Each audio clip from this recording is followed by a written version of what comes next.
Here's something that should terrify you. You're operating at maybe 10% of what you're capable of. Not 50%, not 30%, 10. Think about that. 90% of your potential will die with you. The Navy SEALs have this thing called the 40% rule. When your mind screams you're done, when every fiber says quit, you've only used 40% of your actual capacity.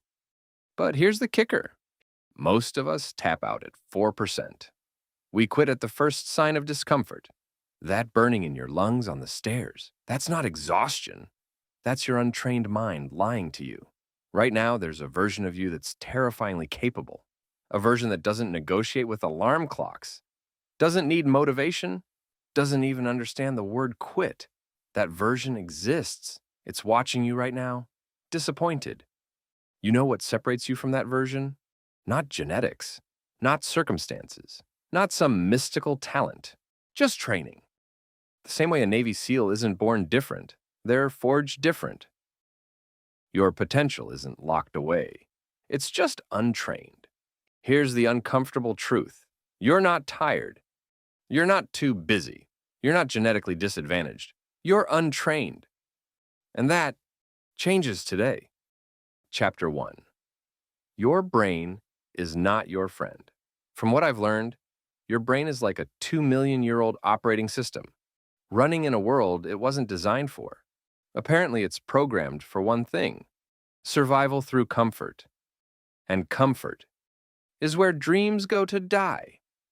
So, I discovered there's this thing called the default mode network.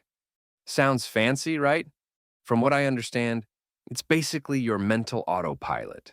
And guess what it's flying you toward? The couch, Netflix, that extra snooze. Here's what I've come to understand. When you even think about doing something hard, your brain apparently floods you with resistance. It's not weakness. It's biology. What they call the prefrontal cortex, like the CEO of your brain, is constantly being sabotaged by ancient wiring. Wiring that thinks scrolling TikTok is safer than building your empire. Your brain literally releases chemicals to stop you. Cortisol when you think about cold showers. Anxiety before difficult conversations. Fatigue when you consider the gym. It's biological sabotage, and you fall for it every time. But here's the plot twist. Your brain is plastic. Neuroplasticity means you can literally rewire your mental operating system. Those disciplined people you admire, they don't have better brains. They've just trained theirs to crave discomfort instead of comfort. Your brain treats discipline like spam email, straight to trash. Time to change the settings. Chapter 2. The Discipline Paradox. Everyone gets discipline wrong.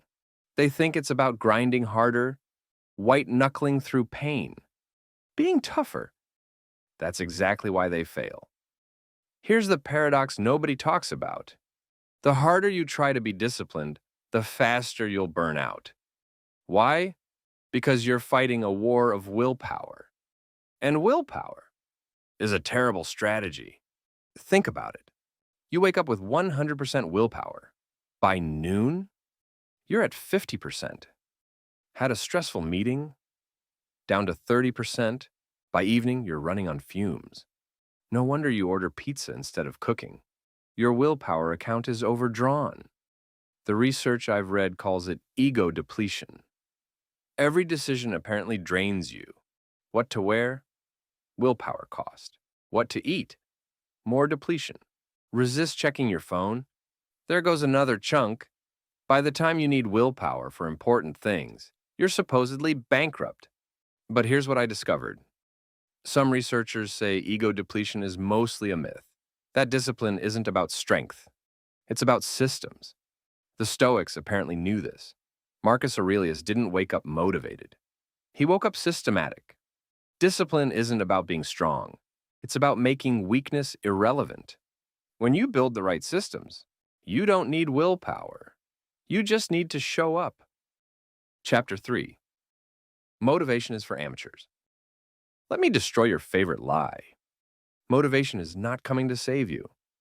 That YouTube video that fired you up last night, that feeling's already gone. That New Year's resolution? Dead by January 15th. If it even made it that far. Here's what nobody tells you about successful people. They're not motivated. They're disciplined. There's a massive difference. Motivation is waiting to feel like running. Discipline is running whether you feel like it or not. Motivation is an emotion, and emotions are weather. They come, they go, they change without warning. You wouldn't build a house on weather, so why build your life on motivation? But here's where it gets interesting.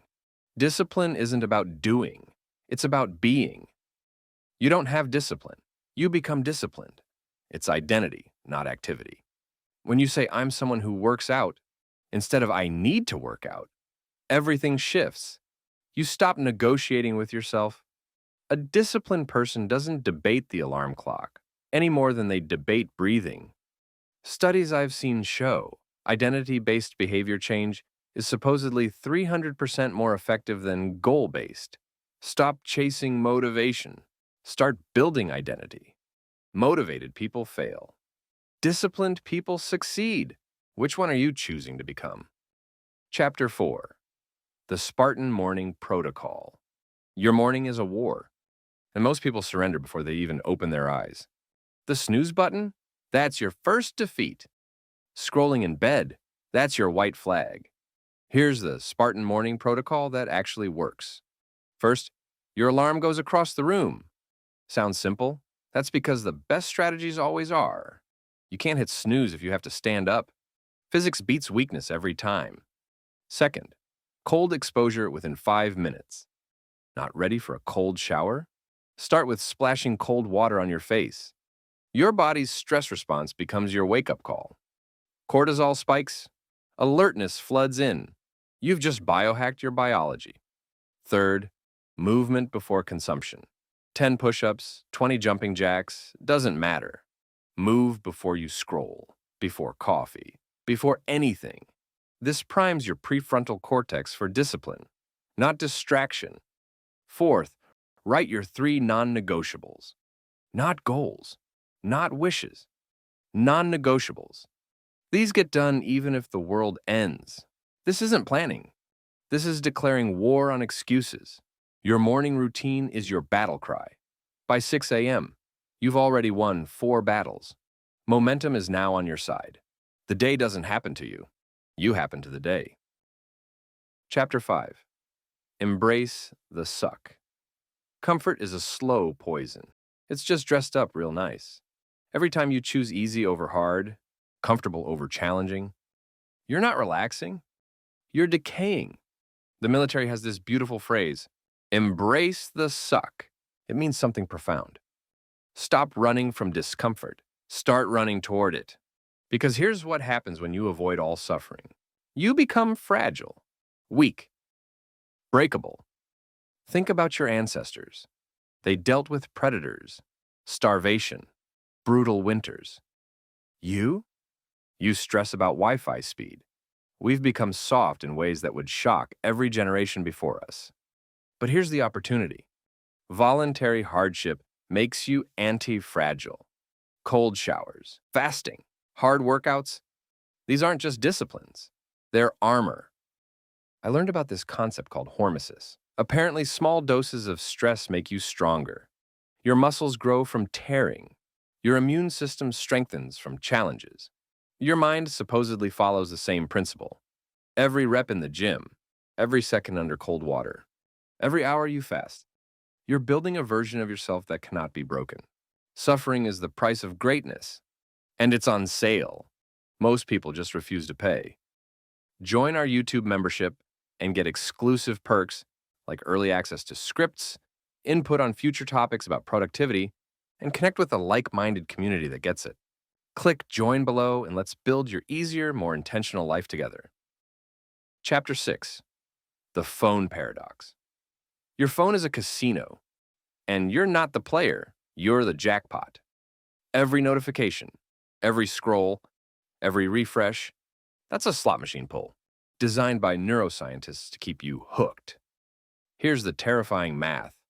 Average screen time, 5 hours daily. That's 35 hours a week, 150 hours a month, 1,800 hours a year. You're literally scrolling away years of your life. But it's worse than time theft. Your phone is destroying your dopamine system. Every like, every notification. That's a micro hit of dopamine. Your brain gets addicted. Then real life feels boring. Working out feels hard. Reading feels impossible because Instagram stories hijacked your reward system. The average person checks their phone 96 times daily. That's once every 10 minutes. Your attention span is now shorter than a goldfish. Literally. Goldfish, 9 seconds. You, 8 seconds. The solution isn't complicated. Phone-free first hour. Notifications off. Delete social media apps. Use the browser if you must check. Make friction your friend. Your phone is a tool or a tyrant. You decide which. Chapter 7. The compound effect of micro-disciplines. Everybody wants the transformation. Nobody wants the daily reps. But here's the secret nobody tells you. Discipline compounds like interest. One push-up seems pointless. Making your bed feels trivial. But that's linear thinking in an exponential world. That one push-up becomes 2. 2 becomes 10.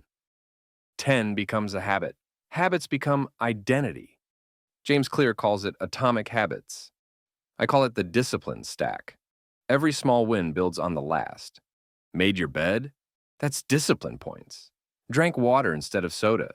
More points. By noon, you're not just disciplined. You're momentum incarnate. The math is staggering. 1% better daily equals 37 times better in a year. Not 37%. 37 times. That's the difference between crawling and flying. And here's the framework. Start with 5 micro-disciplines. Stupidly simple ones. Floss 1 tooth.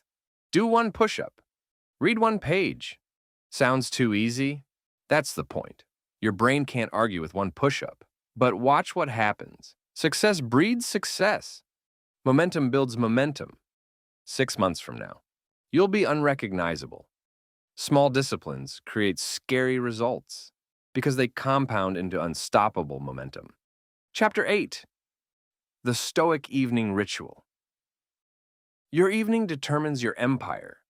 Marcus Aurelius, the most powerful man in Rome, ended each day the same way, not with wine or entertainment, but with reflection, with preparation, with discipline. Here's the ritual that programs tomorrow's success tonight. First, the evening review. 3 questions. What did I do well? Where did I fail? What will I do differently? No judgment, just data. You're debugging your day like code. Second, tomorrow's non-negotiables. Write 3 things that must happen. Not goals, not wishes, non-negotiables. These get done even if the world ends. Third, the gratitude paradox. Write what you're grateful for. But here's the twist. Include your struggles. Grateful for that hard workout, for that difficult conversation, for every moment of suck you embraced. What I find fascinating is what I've learned about the neuroscience. This routine apparently rewires your brain overnight. Your subconscious processes the review, consolidates the lessons, supposedly prepares tomorrow's victories while you sleep. Sleep isn't the end of discipline. It's discipline for your subconscious. You're programming your brain for tomorrow's victory. Champions are made in their evening routines. Chapter 9. When discipline becomes identity. There's a moment when everything shifts. You stop trying to be disciplined. You stop forcing yourself. You just are. This is the identity shift. When discipline moves from something you do to someone you are. You don't debate the gym any more than you debate brushing your teeth. You don't negotiate with junk food because disciplined people don't eat that, period. But here's what nobody tells you. This shift isn't gradual. It's sudden. One day you wake up and realize you can't imagine living any other way. The old you feels like a different person because it is. From what I understand about the neuroscience, your brain has literally rewired. New neural pathways, new default mode. What once required willpower now requires none. You've basically hacked your own operating system. when discipline becomes effortless, when excellence becomes automatic, when people start asking, how do you do it? And you honestly don't know what they mean because you don't do discipline anymore. You don't have discipline. You are disciplined. That's when you know you've won. Chapter 10. The Discipline Multiplier Effect. Your discipline doesn't exist in a vacuum. It's contagious, and most people aren't ready for the infection. Here's what happens when you become genuinely disciplined. You make others uncomfortable. Your consistency highlights their excuses. Your results expose their potential. Some will hate you for it. Let them. But here's the beautiful part. Others will rise. I've read about these things called mirror neurons in the brain that fire when people watch you. They see you choose hard over easy, and something ancient apparently awakens in them. You become a walking permission slip for others to become extraordinary. This is the discipline multiplier. Your transformation creates a ripple effect. Your kids see what's possible. Your friends raise their standards. Your very presence elevates every room you enter. Studies on social contagion show behavior spreads through networks like wildfire. Your discipline supposedly rewires other people's brains. You become patient zero for excellence. Some call it leadership. I call it existence as example. You don't preach discipline. You embody it so completely that others have no choice but to level up. Excellence is intimidating. Good. Let it be. You'll know you've made it when your discipline scares people. Not impressed, not inspired, scared. Because true discipline is so rare, so powerful. It feels almost supernatural to those living in comfort. They'll say things like, "Don't you ever just relax? Why do you work so hard? You're making the rest of us look bad." These aren't observations, they're confessions. Confessions that your existence challenges theirs. But here's your final test. When they question your discipline, when they call you obsessed, extreme, too much, you don't defend, you don't explain. You simply continue because you've learned the ultimate truth. Discipline isn't what you do, it's who you are. And who you are scares people. They're scared because you're proof. Proof that their excuses are lies. Proof that more is possible. Proof that they're choosing comfort over greatness. Good. Let your life be so disciplined, it forces others to level up or get left behind. Your transformation isn't just personal. It's an act of service. By becoming disciplined, you give others permission to do the same. Your transformation starts now. And hey, if you like this video, don't forget to subscribe and hit that like button. Also, let me know your thoughts on what I just shared. Oh, and there's more. I've just started a Patreon to help support these videos and connect with you more directly. Check out the link in the description if you'd like to join.